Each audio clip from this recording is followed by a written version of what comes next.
جی قبلہ حضور چلتے ہیں، اپنے 2-3 سوالات ہیں میرے پاس۔ سب سے پہلے جو پچھلے پروگراموں میں ایک سوال کیا تھا میری بہن نے کہ اولاد نورینہ کے لیے کوئی وظیفہ یا کوئی دعا یا کوئی ایسا عمل بتائیں۔ کیا ایک دوسرا نقطہ یہ بھی ہے کہ کیا انسان خواہش کرنی چاہیے کہ یا اللہ مجھے بیٹا ہی عطا فرمائے یا بیٹی عطا فرمائے؟ حالانکہ اللہ تعالیٰ فرماتا ہے کہ بیٹے دینے والا بھی وہی ہے اور بیٹیاں بھی عطا کرتا ہے، جس کو چاہے، کسی کو نہ دے کے بھی۔ جی ایسا ہی ہے، جی اولاد اللہ تبارک تعالیٰ عطا کرتا ہے، بے شک، جس کو چاہے بیٹے دے، جس کو چاہے بیٹیاں دے۔ جی پہلی بات ہے کچھ تو وہ لوگ ہیں کہ جن کے پاس اولاد ہے ہی نہیں، نہیں، تو وہ بیچارے کہتے ہیں چاہے بیٹی ہو جائے جی بیٹا ہو جائے، اولاد ہونی چاہیے۔ جی تو ان کے لیے یہ ہے کہ سورہ نساء کی پہلی جو آیت ہے نا، جی یا ایھا الناس اتقوا ربکم الذی خلقکم من نفس واحدہ، سبحان اے انسانوں اپنے رب کا تقوی اختیار کرو کہ جس نے تمہیں پیدا کیا نفس واحد سے، وخلق منہا زوجہا وبث منہما رجالا کثیرا، اور پھر اس سے اس کی زوج کو پیدا کیا اور ان دونوں میں سے رجالا کثیرا بہت سارے مرد پیدا کیے، ونساء اور عورتیں پیدا کی۔ واتقوا اللہ الذی تساءلون بہ والارحام ان اللہ کان علیکم رقیبا، تقوی اختیار کرو اس اللہ تبارک تعالیٰ کے جس کے وسیلے سے تم لوگوں سے سوال کرتے ہو، اور صلہ رحمی بھی کرو، ان اللہ کان علیکم رقیبا، بے شک اللہ تم پر رقیب ہے، جو دیکھ رہا ہے تمہیں۔ ٹھیک ہے، تو اس آیا کو آپ نے پڑھنا ہے شب جمعہ، اس کو پڑھ کے یعنی حلوہ شیرینی کو بنائیں، اس پر زعفران ڈالیں، اس پر اس آیت کو پڑھیں۔ تو اس آیت کو پڑھ کے اس زعفران والے حلوے پر ٹھیک ہے پڑھیں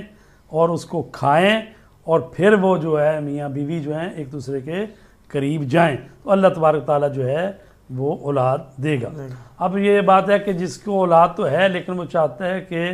اولاد نرینہ، تو اس کے لیے بھی بہت سارے اعمال بھی ہیں، لیکن دعائے قنوت میں آپ سورہ آل عمران کی آیت نمبر جو 38 ہے اس کو پڑھا کریں، تو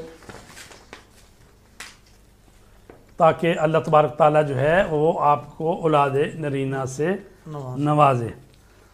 چونکہ یہ تو انبیاء جو ہیں وہ بھی اپنے لیے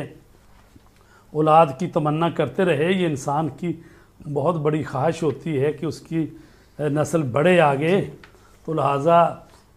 اولاد جو ہے وہ تو انبیاء نے بھی مانگی ہے۔ تو جو انبیاء کی دعا ہے یہ سورہ آل عمران میں جو ہے، ہنالک دعا زکریا ربہ،